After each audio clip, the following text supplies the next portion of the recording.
All right, U.S. history. You've just watched the first couple minutes of me saying hello for the first time all semester, and I truly do regret that we weren't able to have that high energy kickoff.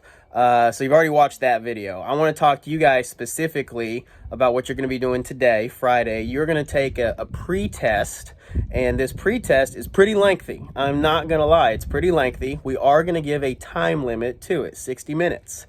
You may actually not finish the exam in 60 minutes. That's fine. This exam is far more thorough than what you've ever had in Swanson's classroom before. Those of you that had me for world history, I just got to be flat honest and say those tests were a joke.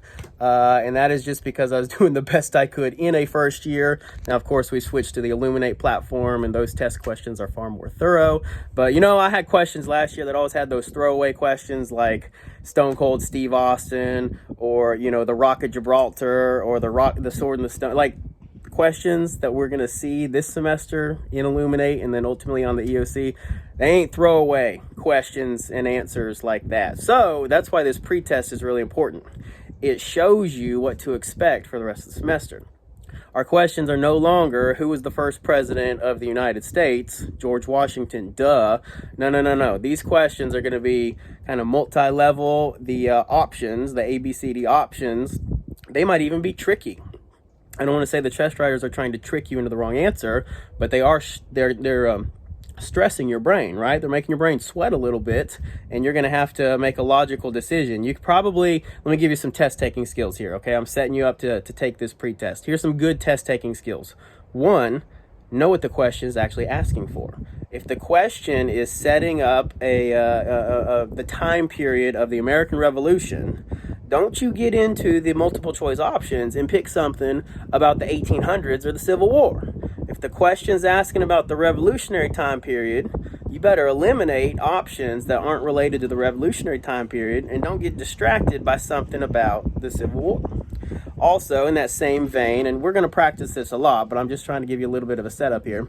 If the question is asking for an increase, okay, I'm just generically speaking, the question is asking for something that is increased, and you get into the options, don't be looking for anything talking about a decrease, okay? First thing is know what the question is asking for. This is a paper test. You have permission to write on it. I would want you to circle keywords, underline, jot to the side what, your interpretation of what it's asking for. Next test taking skill, again, you can still mark on the paper. Mark out the wrong answers, right? Same thing, you can circle keywords, you can underline, highlight as you need to, and eliminate wrong answers. Kind of fitting with my first example, if the question is about the American Revolution time period, it has asked you something about Benjamin Franklin, well, don't you get into the answers, and if you see the word Gettysburg, which I hope you associate with the American Civil War, you can eliminate that. That is not about the American Revolution. So you can immediately eliminate wrong answers. And at best, let's say you can eliminate B and C, you got A and D to choose between, well, at least you've gotten it down to 50-50, and that is better than just having a cold shot in the dark. So test taking skill number one, know what the question's asking for. Test taking skill number two, start to eliminate wrong answers, give yourself a better opportunity to take a guess. Test taking skill number three, a lot of the questions we're going to see this semester, again, from Illuminate and then ultimately on the EOC itself, they're going to have a chart or a map, or maybe a small reading, perhaps even a document, okay? Be it a letter or just a historical document of some sorts. Anytime you see that type of question, I don't want you to get concerned about the extra reading. I don't want you to think, oh no, I gotta look at a map. I want you to actually get excited because guess what?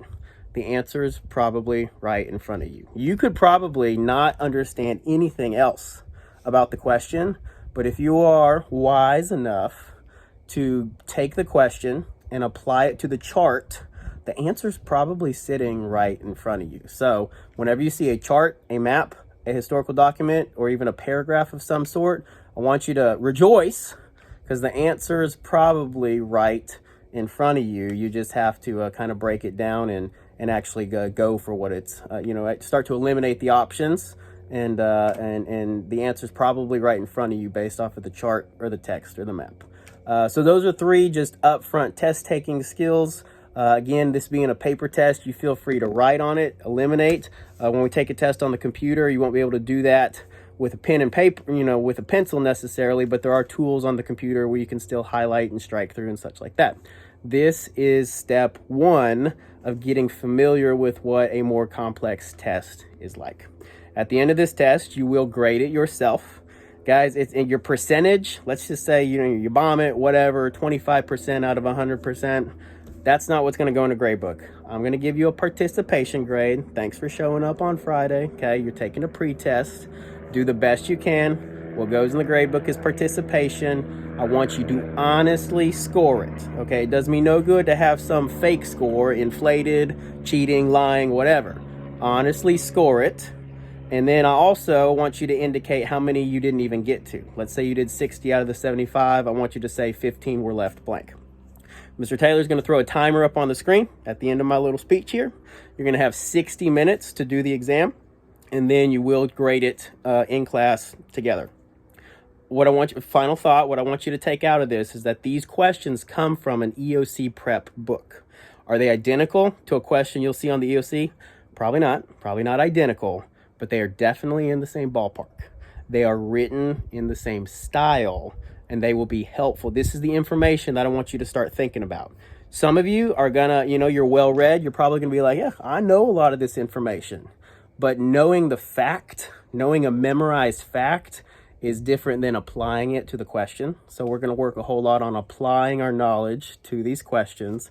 And then finally, let's just say that you're kind of reading something and you're not so sure about that, but guess what? Because you've read it on this pretest, you can know that when we get to it in class, you're probably going to key in on that.